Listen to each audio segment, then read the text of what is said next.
G'day everyone, if you're new to the channel, my name is Jesse Coyle. I'm a professional cycling coach, and in this video I'm going to be rating the Zwift Academy workouts for 2022. I did this last year, actually it was one of the first videos I ever made on this channel, so we're going to do it again. I haven't actually looked through the workouts yet, so as we go along I'm going to give my thought process as to firstly what I'm assessing, and then giving my rating for each workout. So let's get into it. There's 6 workouts to look at and 2 pro contender workouts.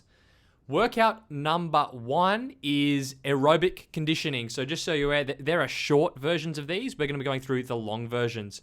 This one, 55 minutes long, aerobic conditioning. Let's have a read through what the workout is targeting. It says it's focused on aerobic conditioning, getting your aerobic system revved up for some harder training sessions ahead.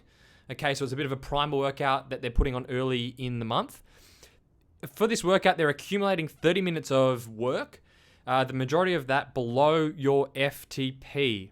So 3 10-minute efforts. Okay, so let's actually look through the workout. So I've set the FTP at 365, which is roughly my FTP, just so it makes it a little bit easy to interpret these work intervals. Let's go through it. 2 minutes at 3, so warm-up, standard warm-up, cool. 2 minutes at 330, 1 minute at 370. Okay. So sweet spot FTP, sweet spot for 4 minutes, FTP again, and then sweet spot to finish. So 10-minute sets, 3 10-minute sets with really only a small amount slightly above FTP. So overall, 6 minutes slightly above FTP, and the rest is sweet spot. So I do like it. I do think sweet spot work as a form of aerobic conditioning earlier on in the month could be beneficial to set you up for gains later in the month with the more intense workouts. What I don't really like is there's just not enough time at sweet spot. Really, for a sweet spot workout, 30 minutes is the minimum of accumulated time you'd want to be spending at sweet spot to get a benefit from a session overall. So overall, as a rating of who this workout's targeted for, this is really for quite a beginner, to be honest.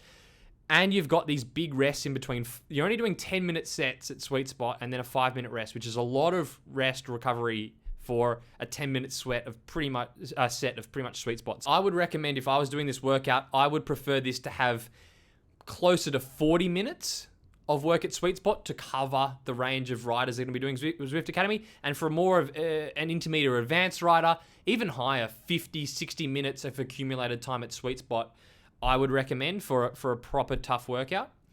To me, this is a weird one because it's sweet spot, so it's physically demanding, but you're not accumulating enough time to make it a highly productive workout.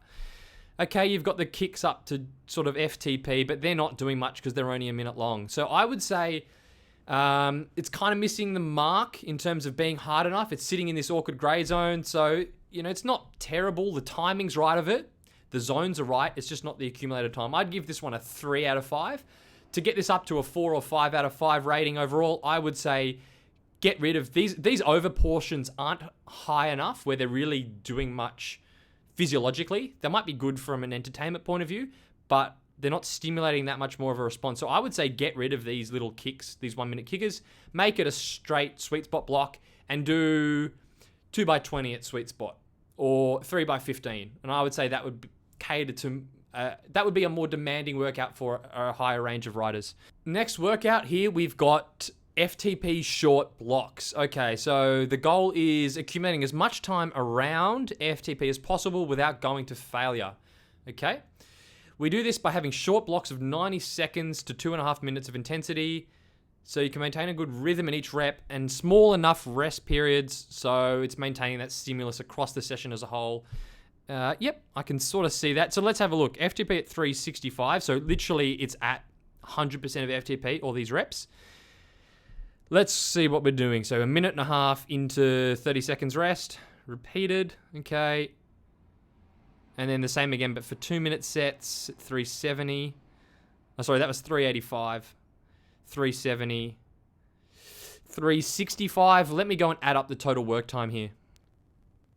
So there is 23 minutes of work at or slightly above FTP in this workout, which is good. That's still kind of lower end. It's quite, if you're an experienced rider, this session's not going to be that hard.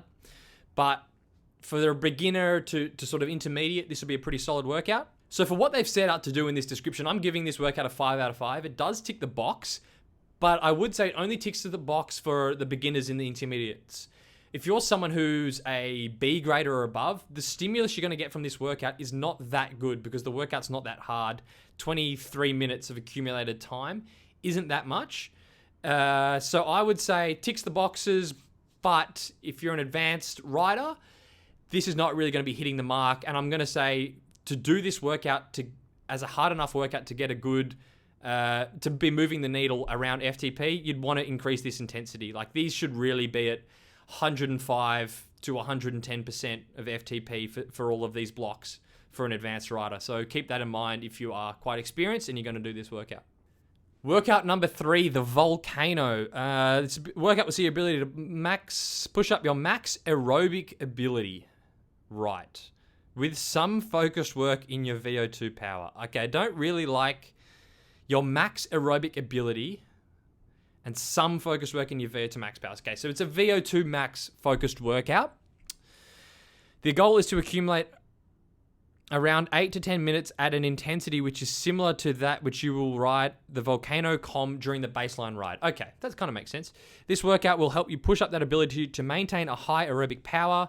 The goal is to spend some time at a good VO2 stimulus. Okay, so they want you working with your oxygen uptake close to max, having some micro rest periods which allows us to maintain intensity. So let's see what we're working with here. Warm up.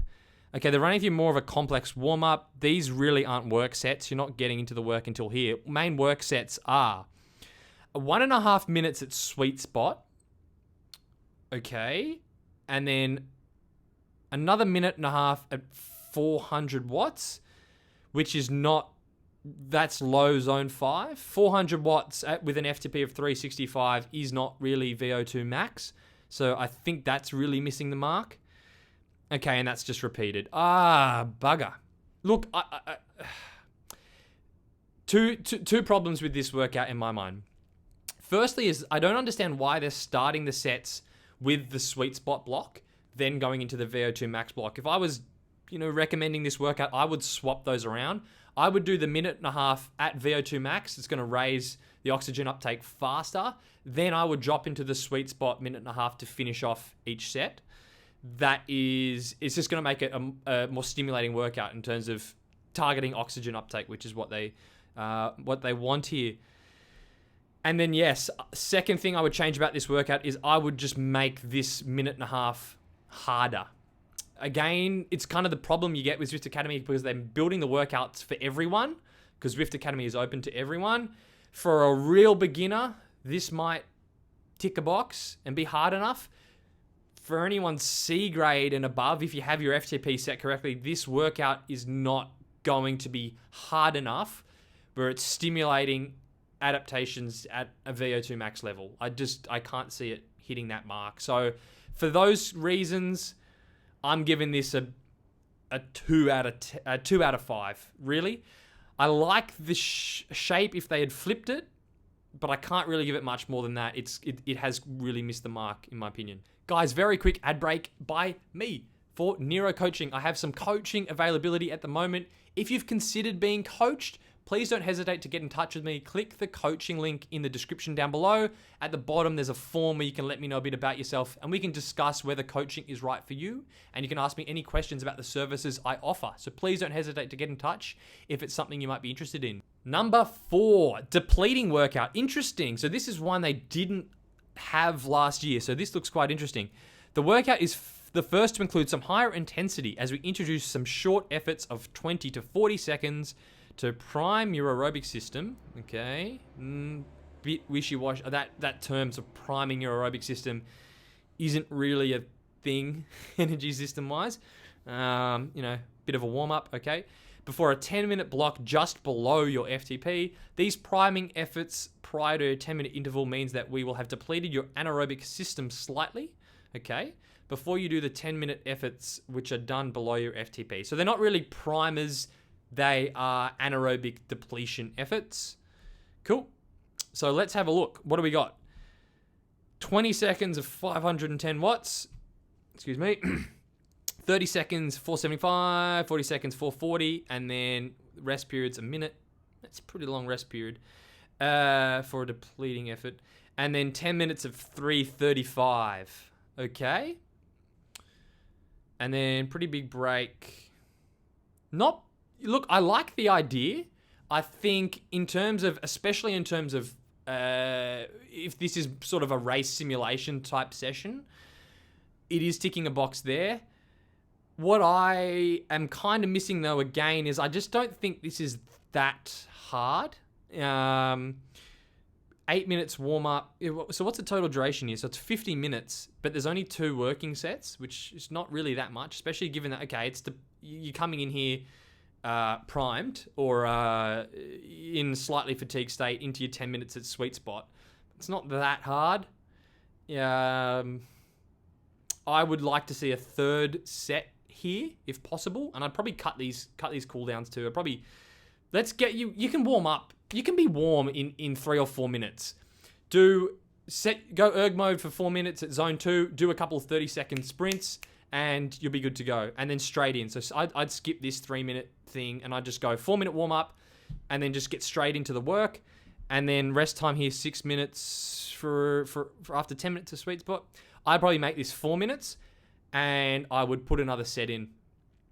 Make the cooldown 2 minutes. You don't really need a 4-minute cooldown. It's a bit excessive. So I'm giving this one a 4 out of 5. I like it. I would just say I would like to see another set to make this a hard enough workout to really get a stimulus. Because at the end of the day, for you guys doing Zwift Academy, these workouts are probably going to be some of the hardest things should be some of the hardest things you're doing in the week. Because I think it's 2 a week. So if they're not really hard enough where you're getting a good stimulus, you end up kind of...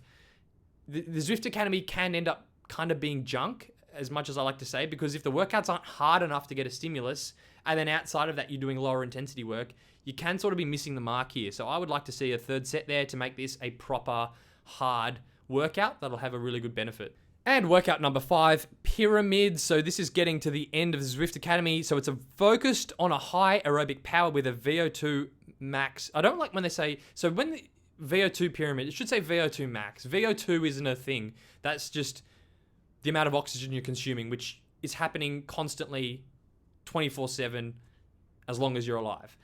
What they're talking about is VO2 max, which is upper aerobic. So if you're saying VO2, it's VO2 max. You should never just say VO2. Anyway, that's nitpicking. So it lasts a total of 7 minutes, but includes some short rest periods within each pyramid. This will see you have a high VO2 by the end of each pyramid. Okay. I would say, yeah, this will see you reach close to VO2 max by the end of each period. Raise your maximal aerobic roof. Okay. The twist is that we have a short 7-minute block of sub-threshold between each pyramid. An excellent session to push your limits. Okay, so this is where they're saying this is hard. This should be intense. So what do they got? Again, this sort of unnecessarily long warm-up, in my opinion. And then, okay, this is what I like. I mentioned in one of the other workout, the Volcano or whatever it was, that the intensity that they were getting you to work out at VO2 max wasn't high enough. This is what I like to see. So 475 watts split into shorter micro intervals. So we got 30 seconds, 45, a minute, 45, 30 seconds. That will be pretty difficult. That's where your work rate's up, heart rate's getting up, close to max, definitely above threshold, and you will be your oxygen consumption will be getting up closer to max by the end of these sets. So I like that. That is good. 5-minute rest. That's a decent rest period for VO2 max work. You need a longer rest period generally after your sets. 7 minutes at sweet spot. What is that for?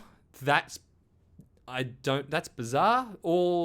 I can't see a reason why they put that in other than we don't want to torture people, so we're going to give them a break. All that's really doing is adding more fatigue before you get, and not really achieving anything with that fatigue stimulus before you get to the next VO2 max block. That's a shame. And then another block, which is good, but really, if you add up all this time, it's not that much time spent at VO2 max. Again, get rid of this, keep your 5-minute rest, and repeat this set another time. So you've got 3 working sets throughout this workout. That would be a great VO2 max workout. Again, Probably a 3 out of 5. Shame, because if that wasn't there and they just had another set here, you know, maybe make the rest period 5. I reckon you could do these working sets 3 times and you'd be okay without this sweet spot. That would be a 5 out of 5 workout for me. Just a shame that they've just plonked this random sweet spot effort in the middle, which I can't understand. So bit of a shame, but you know, pretty good workout if you want to go, and you can go and play with this yourself actually, and yeah, set this up yourself. So interesting one there.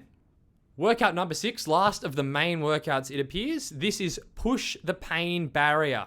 Oh, oof, big call. So last workout, we see you push the pain barrier to the last level as we do some higher aerobic intervals all above FTP. The opening part of the workout, so it's 30-30s, and then, so they're just sort of explaining what the sets are. So let's have a look through it. Again, this sort of abnormally, unnecessarily long warm-up in my opinion, and then we're 30 seconds. Good. Okay. This is what I like to see. So, you know, really mid to upper zone 5. So 455 watts. That's good. That is good. So 30 on 30 offs. 1, 2, 3, 4, 5. Nice. 5 by 30-30s. Classic VO2 max set. Usually you would do 5 or 6. So a 5 or 6 minute set. But 5 is okay. And repeat that twice. Nice. What are we? 5 minutes rest in between. Good. And then we're going into 2-minute sets of 420 with a 3-minute rest. Okay.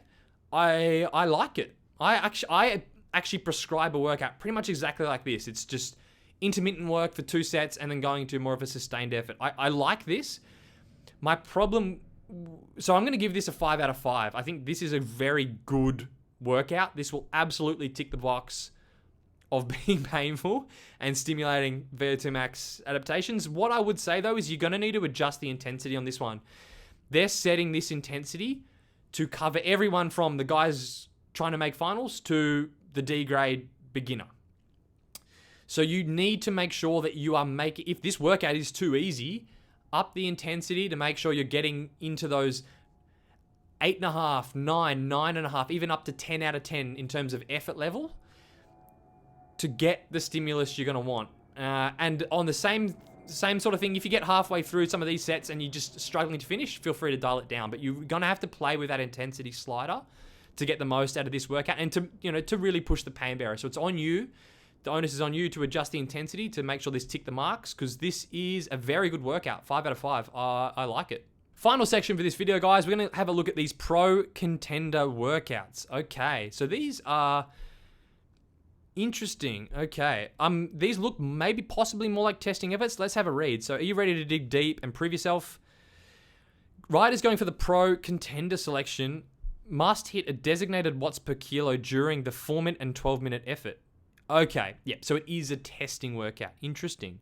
Where's that 4-minute free ride? Okay, there it is. Okay, interesting. Oh, there's not actually much to look here. This is basically just a power profile test for your 4 and 12-minute power. So running you through a warm-up, standardized warm-up, it's going to drop into free mode and you'll go do your testing efforts. And a 10-minute block at upper sweet spot. Why have they put that in? This to induce some muscular fatigue before the 12-minute capacitive effort. Fair enough. And then you'll go into the 12-minute. Cool. That's a good test for mid to upper aerobic capabilities. So it's not really a workout. Good luck in that if you're doing that. Let's have a quick look at this glycolytic one. What's the duration, the free ride portion? Okay, peak 2-minute power. Maybe there's one in here, isn't there? A little one in here. So 1 minute peak power, 2-minute peak power, and I think there's one in here just ever so slightly. Maybe that's a 30-seconder. And then you got to complete the sub-threshold workouts after, just to make sure you're not good for 30 minutes and completely fall in a heap. Cool. I like this too. Those are, this is really rough. These aren't workouts really. These are testing efforts. Interesting. They didn't have these last year. I don't think they had these sort of free ride efforts, but I like that they're doing a standardized testing protocol to put everyone through. It does make it a little bit fairer in terms of determining really who's at the upper level of the Zwift Academy. And that pretty much wraps it up. If you've gotten this far in the video, thanks for watching this far. It does help the video out a lot. Consider subscribing to the channel, clicking the like button, and I'll catch you in the next video.